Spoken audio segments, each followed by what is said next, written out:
Hola amigos, ¿qué tal? Bienvenidos a nuestro programa de hoy, martes 8 de abril, aquí en Política con Carreño. Como todos los días, amigo, de lunes a viernes. Ahí nos encontramos para conversar, intercambiar opiniones y para hablar de política, sobre todo de política nacional que está muy interesante, requete contra interesante, con todas las cosas que se están sabiendo, ¿no? Eh, y que de repente permanecen un poco por ahí escondiditas. Y la casa esta de Allende sigue dando tema, y no sé hasta cuándo. Y como este es un año de elecciones y estamos cada vez más cerca de las primarias, bueno, la casa de Allende y aquellos temas que han sido noticias por semanas van a acaparar la atención de todo el mundo y van a ser los temas del debate, ¿no? Esto de la reforma, eh, la casa de Allende, los viajes de su excelencia, en fin, son muchos temas. La seguridad, sin duda, el Ministerio de Seguridad, son los temas que van a pasar ahí a, a dialogarse, a debatirse, y fuera de los ataques personales que son comunes en épocas de elecciones donde se enfrenta toda esta gente, ¿no? Y se sacan los trapitos al sol. Y no es malo, no es una mala idea porque vemos de qué manera se defienden, cómo contraatacan, revisamos sus proyectos, escuchamos si es que alguno tiene proyectos, eh, ideas acerca de todos los temas que a nosotros nos interesan como ciudadanos, sobre todo educación, seguridad, salud, inmigrantes, la ilegalidad, ¿no? Irregulares, estos inmigrantes, en fin, que son los temas del día a día, ¿no? Crecimiento, economía, veremos, veremos. Pero de momento, en este momento, eh, el tema que acapara la atención es la casa de Allende, las consecuencias de este acto fallido, la falta gravísima de Gabriel Boric, que es un acto inconstitucional, el que él firma, la caída de estos dos personajes, Maya Fernández, Isabel Allende, y las consecuencias de esto desde el punto de vista político, ¿no? La verdadera batalla de declaraciones entre el Frente Amplio y el Partido Socialista. Por ejemplo, es algo que está ahí. A pesar que Paulino Bodanovich, la presidenta del PS, le quiso poner paños fríos a esta discusión y exculpando a Gabriel Boric de cualquier responsabilidad eh, en la caída de Isabel Allende. Pero Paulina Bodanovich sabe que no está cierta, que Boric sí es responsable y que incluso, de acuerdo con muchos constitucionalistas, muchos abogados, podría llegar hasta una acusación constitucional, podría ser. Así que no es tan así, Paulina Bodanovich, que Gabriel Boric no tiene responsabilidad. Tiene, porque él fue el que firmó, él es el encargado, el que dio el puntapié inicial a toda esta problemática que desde su propia firma ya se constituye como una irregularidad, como una falta a la ley y a la constitución. En realidad es mucho más que una irregularidad, que puede ser perdonada, pero lo que el presidente hace es faltar a la Constitución, a sabiendas, faltar a la ley, a sabiendas, porque por algo está lleno de asesores. Y además él estudió Derecho, aunque no se tituló, se supone que es un egresado de Derecho y como dicen los abogados, hasta un alumno de primer año de Derecho sabe que lo de Maya Fernández, lo de Isabel Allende y lo del presidente Boric es una falta a la Constitución. Por lo tanto, es un hecho gravísimo. Así que eso es el tema del momento.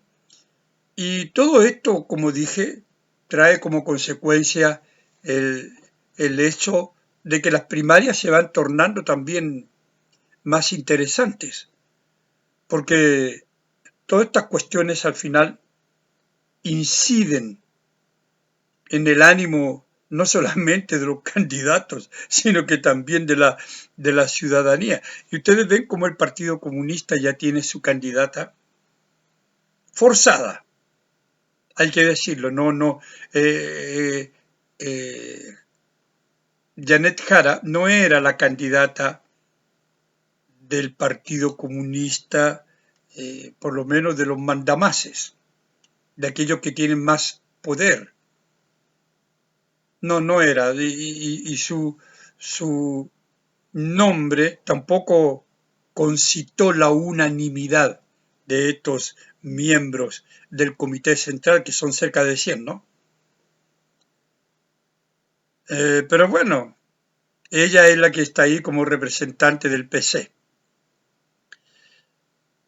Y para un poco calmar a sus compañeros, ha dicho que no será necesariamente una continuidad del gobierno de Boric, porque el ala dura del Partido Comunista precisamente le reprocha de ser una persona bastante condescendiente con el gobierno y sobre todo respecto de la reforma previsional, que terminó como dijo Jadwe, ¿no? Muy enojado por darle más plata a estos fondos, ¿no? A estas AFP. Entonces, claro, están indignados, porque para ella fue un buen acuerdo. Pero ahora, para calmar, digo, a estos compañeros militantes más de la extrema, ¿no? Dice que no, que el Partido Comunista tiene una propuesta distinta. Sabemos que tiene una propuesta distinta. También Carolina Toá se ha dedicado en este tiempo de campaña a reprochar al gobierno de Boris, a cuestionarlo, a criticarlo, al mismo gobierno del que ella formó parte y sobre todo en el área de la seguridad. Ella lo ha dicho claramente que la seguridad no fue una prioridad, nunca fue prioridad del gobierno de Boric. Y ella era la ministra del Interior y Seguridad Pública. Pero bueno, cuando se es candidato, ¿no? Se cae en estas contradicciones, se cae en estas declaraciones que son odiosas para un sector y que agradan mucho a otro sector. Entonces ella dice que será un gobierno distinto, un gobierno diferente. El que se ha manifestado absolutamente unicarne es Winter, pero es que Winter no tiene de dónde aferrarse. Y como él ha dicho, con esa no sé cómo, a ver, patudez, desfachatez, él ha dicho que ser un gobierno que continúe lo hecho por Boric es algo excepcional, porque Boric ha construido, por decirlo así, un país que ha reconstruido, dice, un país que estaba en el suelo. Entonces, claro, él llega a una línea boricista, pero a su juicio, una línea boricista que se encargó de reconstruir el país, por lo tanto, un país armado. No va a perder tiempo armando el país, rehaciéndolo. Lo que el señor Gonzalo Vinter nos dice es que él y otros tantos como él fueron los encargados de destruir el país, destruir Chile, que ahora intentan reconstruirlo. Y evidentemente no lo van a conseguir, porque la historia demuestra que los gobiernos comunistas o socialistas, al estilo de este comunismo o de este socialismo, no conduce a ningún lugar, no llega a ninguna parte. El Partido Comunista ha sido un fracaso, en Chile tiene 100 años, por lo menos más, no sé. Y en el mundo ha sido un fracaso. El Partido Socialista igual, ¿no? Un día yo les voy a hablar de Luis Corbalán, interesante, una entrevista muy interesante que le hizo Rosario Guzmán, periodista, la hermana de Jaime Guzmán. Una entrevista a Luis Corbalán en su casa, ya en su casa quinta, allá en San Bernardo, me parece, ¿no? Una entrevista que tiene varios años, desde el año 1995, 1996. Y Luis Corbalán fue secretario del Partido Comunista, secretario general por 30 años. Amigos, no es chacota. Así que es un hombre que estuvo en Rusia, que vio la caída del sistema soviético y comenta por qué cayó, por qué fracasó Gorbachev, según él. En fin, muy interesante. Hay varias cosas que yo tengo ahí y que las voy a ir comentando. Y muy interesante la crítica que le hace al Partido Comunista chileno también. Interesante. Una crítica que tiene mucho sentido y que en algún sentido, valga esa redundancia, es bastante objetiva. Vamos a ver esa entrevista, amigos. Así que sí, toda esta problemática que estamos viviendo, por un lado, es consecuencia de esta venta negocio que falló, de momento. Esta venta que falló. Porque hay cosas que no se comprenden. Por ejemplo, la tasación de la casa de Allende era de 800 y pocos millones. Entonces el abogado, el señor Bío, en nombre de doña Maya y de doña Isabel, reclamaron que habían hecho 3 estudios distintos, tasaciones, y era el precio más alto. Entonces consiguieron los 920 y tantos millones de pesos, ¿no? Casi 1.000 millones, la casa. Porque tanto la señora Fernández como la señora Allende no estaban conformes con el precio. Entonces uno se hace una pregunta. La casa de Fray Montalva, por ejemplo, fue donada para un museo, fue donada al Estado.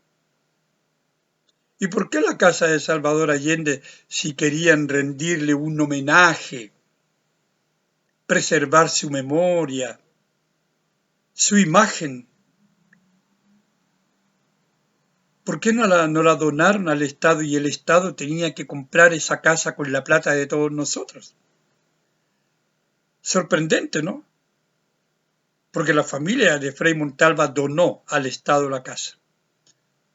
Y esta familia comunista, tan del pueblo, tan de la patria entre comillas, porque esta gente tiene una mirada universal, ¿no? Como que no creen mucho en fronteras, en patria, en ninguna de esas cosas, dicen ellos. Bueno, en fin,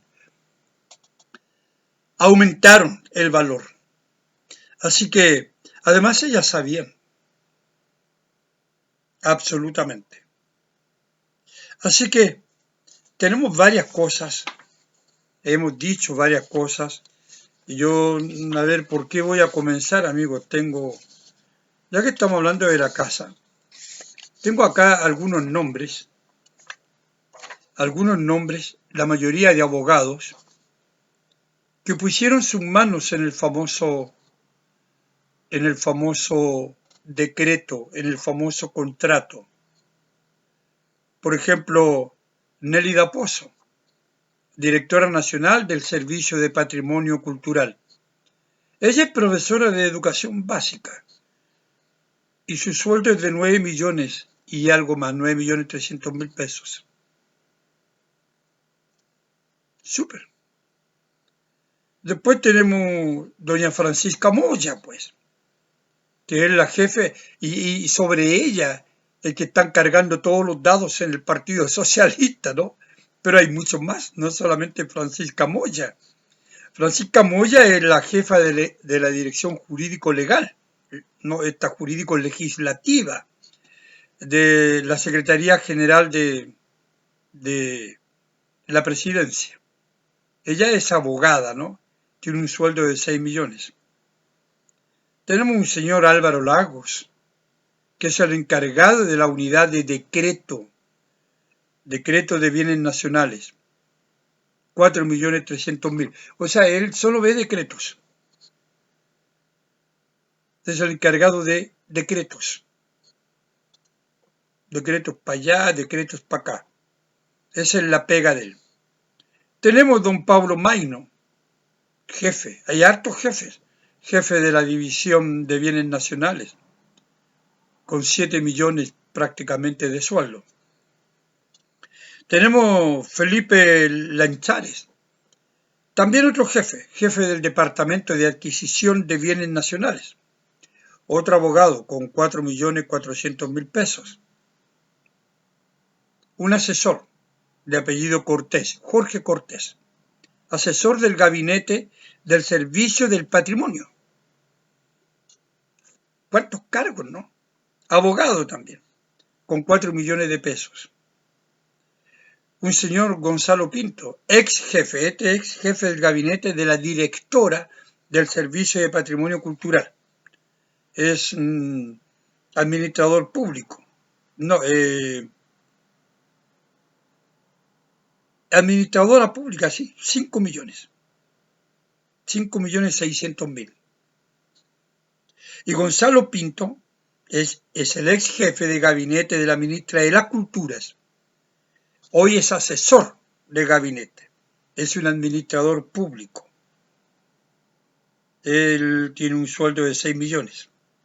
Un señor Montesinos, Diego, otro jefe más de la división jurídica del Servicio de Patrimonio Cultural, 7 millones, no sé, ¿cuántos más? Paz Carmona, que la mencionaba yo ayer, anteayer, no sé, que es la hija de Lautaro Carmona, del Partido Comunista. El jefe de gabinete, Paz Carmona, de la directora del Servicio de Patrimonio Cultural, 5.600.000, ustedes ven. Alan Tempe, subdirector de museos, licenciado en Teoría de la Historia del Arte, 5.600.000. No sé. Bernardita Nazar, también mencionada varias veces, asesora presidencial, a cargo de seguimiento de compromisos presidenciales y ministeriales. Vean los cargos, ¿no? Es un abogado, 4 millones. En fin, amigos. Doña Carol Castro, también mencionada varias veces. Ceremi. Doña Carol. Ceremi de Bienes Nacionales. Es una abogada, ¿no? 5.500.000. Y un señor, un joven de 26 años, egresado de Derecho, o sea, no tiene título, es como Boric. Y Francisca Moya le encargó a él, ¿no?, que revisara estos decretos. Según declaraciones de la propia Francisca Moya. Interesantes las declaraciones de Francisca Moya. Entonces imagínense al final en quién cae toda la cadena. Cae en un egresado de Derecho, ni siquiera es abogado, porque no tiene título de abogado. Es como llamamos un leguleyo, ¿no? Va para allá, trabaja con algún abogado, en fin. Pero él está aquí, pues. Este Lucas Vega es asesor, gana más de 2 millones. Sí, está bien, pues,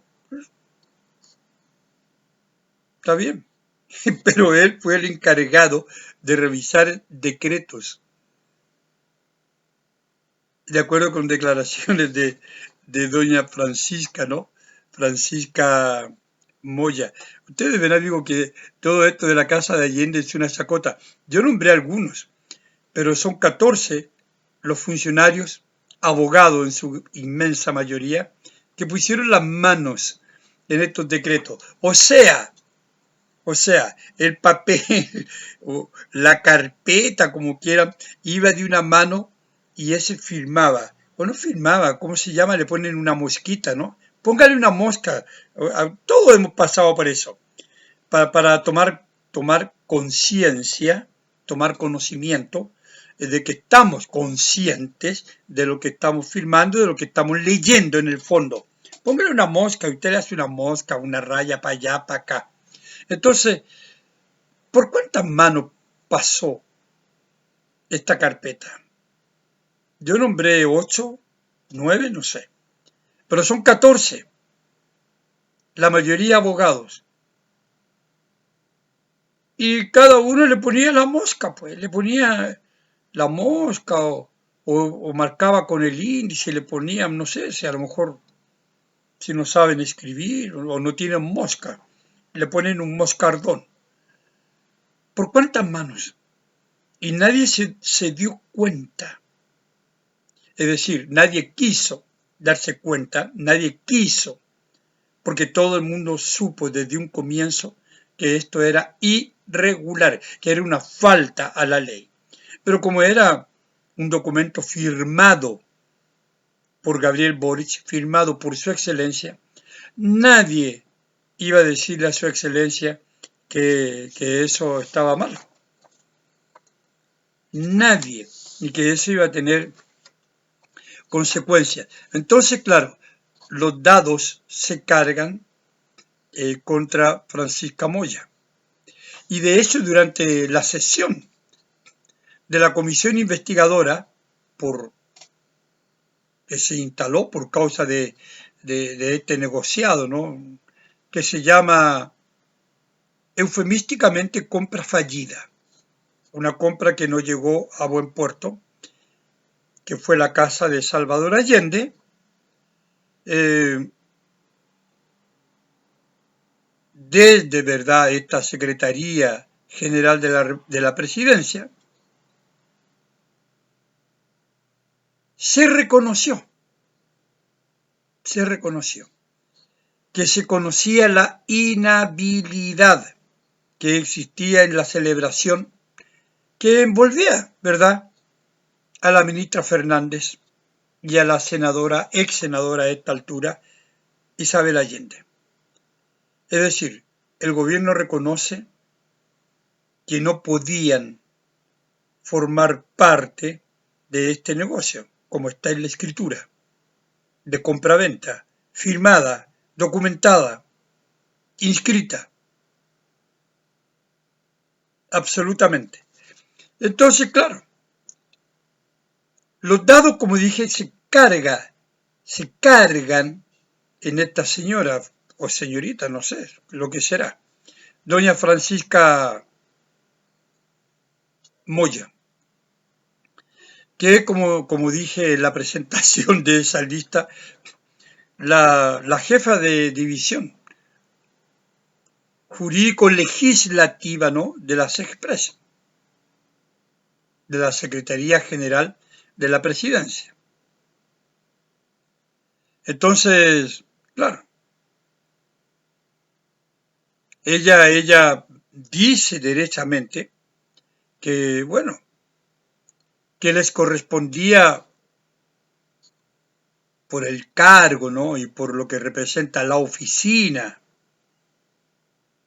de esta oficina, división jurídica legislativa, ¿no? Bueno, revisar la cuestión técnica, revisar la cuestión legal, de lo que significó la firma del contrato, o sea, del acto, como le llaman, administrativo. Por el caso específico de esta reunión con la comisión investigadora del decreto 38, ese decreto 38 que condenó a Isabel Allende y que perfectamente puede condenar a Gabriel Boric si hubiere voluntad política para hacerlo,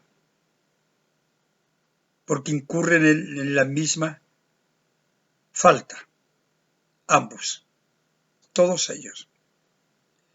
Entonces, se le preguntó a doña Francisca, ¿no? Se le preguntó, ¿usted no conocía el artículo 37 y 60 de la Constitución? Es decir, ¿no sabía que los ministros y parlamentarios no pueden celebrar contratos con el Estado? La pregunta se la hizo la diputada Paula Labra, que integra esta comisión. Y Moya respondió, sí, yo efectivamente y mi equipo todos sabíamos, claro. Conocemos las normas, las dos, ¿verdad? El artículo 37 y 60 de la Constitución, lo conocemos. Pero dicen que no es tarea de ella esa cuestión. No, dice que no. Dice que a ellas le corresponde una tarea muy específica. Y esta tarea muy específica consiste en la revisión de la legalidad de los decretos supremos que firma el presidente de la República. Y las normas que señala la diputada, dice, no están relacionadas, referidas con este acto particular, ¿no? Porque es un acto unilateral de administración.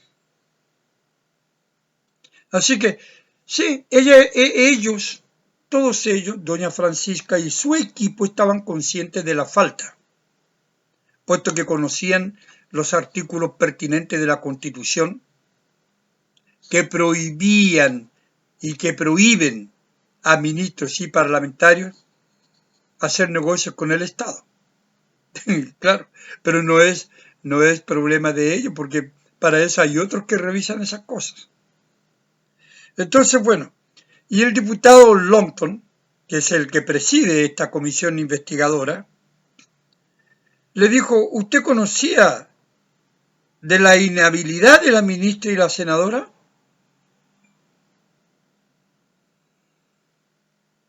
¿Usted sabía? Y Francisca Moya dijo, sí, conocía. No podían hacerlo, pero como ya dije, no es competencia nuestra. La competencia nuestra son revisar solamente los decretos supremos, ¿no es cierto?, que firma el presidente de la República. Listo. Y las normas que señala, no sé, esa normativa. Y claro, cuando la diputada Labra le pregunta, ella dice que no, porque no les compete, que para eso hay otro departamento. Así que ellos revisan lo que firma el presidente de estos decretos supremos y listo. Van revisando. Y viene de la presidencia, así que ¿quién le va a decir que está malo, presidente? Son cómplices, todos ellos. Porque fíjense que no son en el fondo toda esta gente que vio por cuyas manos pasó esta carpeta. Es gente que podría pensarse, es gente buena onda con el presidente. Es gente que le cubrió las espaldas. No, mentira. Es gente bien poco leal con el presidente. Porque si yo soy un asesor y estoy viendo que todo esto va a tener consecuencias, más tarde o más temprano, y fue más temprano que tarde, yo le digo, presidente, estamos mal, no podemos seguir con esto, porque usted está incurriendo en una falta, y las ministras también. Pero nadie tuvo, ¿no?, el coraje de decirle al presidente eso. Claro, entonces son cómplices y son desleales. Pudiera pensarse, que son muy leales, lo protegieron. Mentira, porque vean ahora, la moneda está metida en un tremendo problema. Desde el momento que el Tribunal Constitucional expulsó a la senadora, no hay nada más que decir. Boris también es responsable. Y esto fue en esta reunión que tuvo Francisca Moya ayer, en la mañana, en el Parlamento, con esta comisión. Entonces, claro, la cosa está fea. Y a propósito de esto, surgen opiniones de diputados, de senadores, varias, condenando al Frente Amplio, justificando, encontrando justificación donde no la hay, o bien haciendo declaraciones un poquito absurdas, ¿no? Marca un grave precedente. Elizalde, Aysén Echeverry, que toda esta expulsión de Isabel Allende del Congreso es un grave precedente. Claro que es grave, porque el Tribunal Constitucional miró, ¿verdad?, el código de honor y dijo, no, pues tenemos que sancionar de acuerdo con la Constitución, de acuerdo con la ley. Aquí no corre esto de me nombró Boric, entonces yo voy a votar ideológicamente. Entonces, claro, miraron la Constitución y dijeron, no.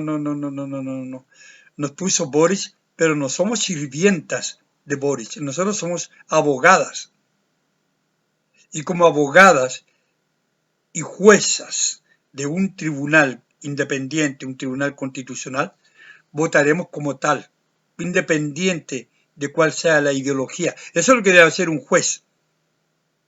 Por eso estas juezas, y ese es el título de mi columna, ¿no? Estas juezas que terminan con la carrera, acaban con Isabel Allende, porque claro, anteponen a la cuestión ideológica porque son del Frente Amplio.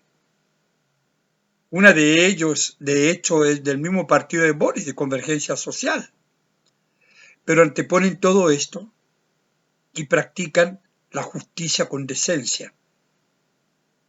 No sé si el adjetivo corresponde, porque cuando un juez practica la justicia de modo imparcial, acorde con la ley y la Constitución, siempre será decente. Pero hasta aquí nunca el Tribunal Constitucional había votado acorde con la Constitución y la ley, siempre acorde con quien lo puso ahí como juez o como jueza. Ese es el mérito de estos jueces. Y seguramente ese es el grave precedente para Elizalde. Porque ¿qué quería Elizalde? Que las juezas votaran porque eran del Frente Amplio, entonces tenían que votar a favor solo por eso. Y a propósito de eso, mi reflexión impertinente que yo voy a leer de ayer, ¿no? De ayer lunes. A propósito de la caída de Isabel Allende, surgieron varias voces lamentando y condenando la sentencia del Tribunal Constitucional, que limpiaba un poco un Senado bastante contaminado por los malos olores de este mundo. Una de las más pintorescas de estas voces, y sin duda la más corrupta, fue la del diputado socialista Daniel Melo. Daniel Melo dijo: hoy la extrema derecha, con incluso el voto de los representantes del Frente Amplio, deben estar celebrando. Y agregó otra cosa, este fallo injusto, en fin. Incluso con los votos del Frente Amplio deben estar celebrando. O sea, este diputado, harto miserable, y yo diría que sonso, que estúpido también, ¿no? Piensa que los jueces son pertenencias del partido político que los nombra. Se equivoca. Las juezas nombradas por Boric actuaron de acuerdo con la Constitución y la ley, que es el proceder que se espera de un juez. Los jueces no son moneda de cambio, diputado Melo, pero políticos como usted, miserables, piensan que sí, que los jueces son concubinas del poder político. Pero no es así, amigos. Esa es la gracia de este fallo. Es algo inédito en la historia, como digo, de Chile, en la historia del Tribunal Constitucional. Bueno, y quiero terminar, tenemos varios minutos ahí, con mi columna que, como les dije ayer, se publicó ya en el medio AGESOR, AGESOR, A-G-E-S-O-R, AGESOR, Uruguay, por si alguien me quiere buscar ahí, Alejandro Carreño T en AGESOR, ahí aparecen todas mis columnas, en ese medio. Si coloca lo mismo, Alejandro Carreño T en Cultivarte, cul de frío, Tivarte, C-O-O-L, Tivarte, también aparecen todas mis columnas. Voy a leer Boric y la imagen de Salvador Allende. Midas fue rey de Frigia, gobernó entre 740 a.C. y 696 a.C. De acuerdo con la mitología griega, llevaba consigo la maldición de convertir en oro todo lo que tocaba, maldición que, sin quererlo, él mismo le había solicitado a Liber Pater, dios romano de la fertilidad, la viticultura y el vino. Dioniso, ¿no?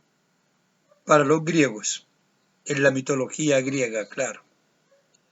En Chile no tenemos ningún dios por el estilo ni de ningún estilo, pero tenemos al presidente Gabriel Boric, émulo del rey Midas, pero al revés.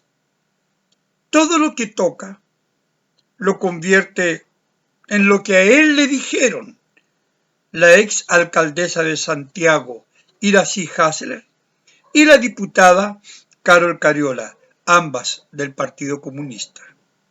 Comillas, que era un ser humano de mierda. Cierre de comillas.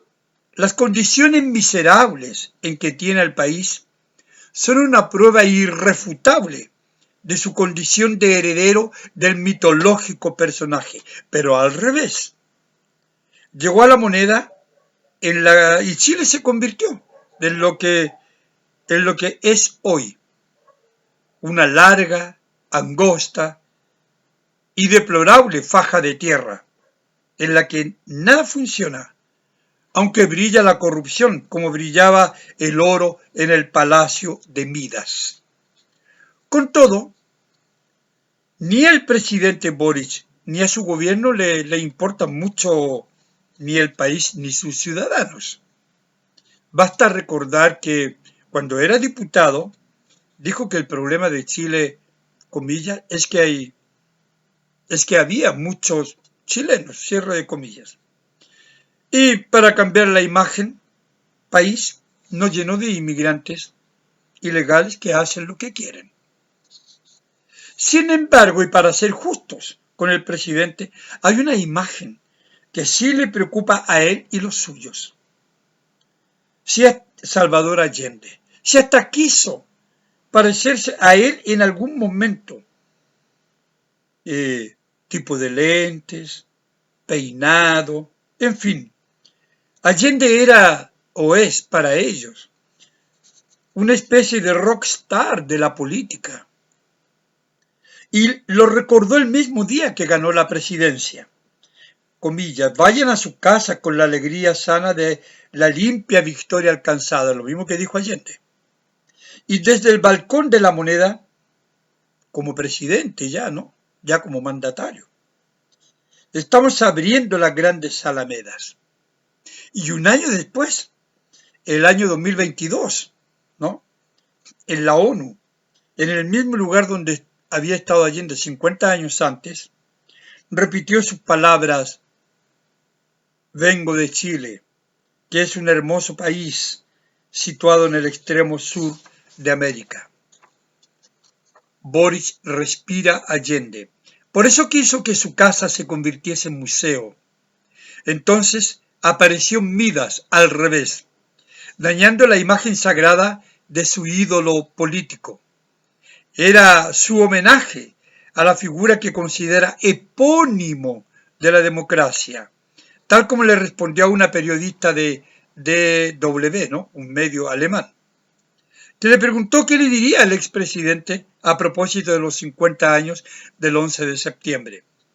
Cito: partiría por agradecerle su compromiso, su camino de demócrata, su valor y su sacrificio. Y le diría que espero y que estamos trabajando para estar a la altura y lograr seguir abriendo las grandes alamedas por donde caminó el hombre y la mujer libre para construir una sociedad mejor. Cierre comillas. Por cierto, ni se abrieron las grandes alamedas, ni fue un demócrata. Tampoco vivimos en una sociedad mejor desde que está en la Moneda, pero quiso consagrarse para la historia como el heredero de los postulados de su maestro, homenajeándolo con un museo. Entonces firmó la orden para que ello ocurriera, envolviendo a la hija y a la nieta de Salvador Allende en el negocio que las convertiría en dueñas de la propiedad. De este modo, Maya Fernández, la nieta ministra de Defensa, o ex, ¿no?, e Isabel Allende, la hija senadora, se convirtieron en cómplices de un negocio al margen de la ley. Ellas firmaron la escritura a sabiendas que la Constitución y las leyes se los prohibía, por ser autoridades de la República en ejercicio. Boric, el rey Midas, al revés, todo lo había convertido en basura. La ministra fue expulsada, renunció, dicen. Y la senadora socialista acaba de ser destituida de su cargo por el Tribunal Constitucional por amplia mayoría. 8 votos a favor y 2 en contra. Ambas son culpables, aunque griten a los 4 vientos que son inocentes. El apellido Allende por los suelos. Si hasta los jueces, nombrados por Boric, votaron a favor de la destitución, y el propio Partido Socialista lo culpa a él de ello. Sí, Salvador Allende, su dios político, cuya imagen quería consagrar para la posteridad en la forma de museo, aterrizó en el lodazal como todo lo que toca este rey Midas, que habita en su palacio, la Moneda, centro del terror, del caos y la miseria humana. Salvador Allende, tu admirador, Boric, el rey Midas, le ha puesto una lápida maloliente a tu imagen que tanto admira.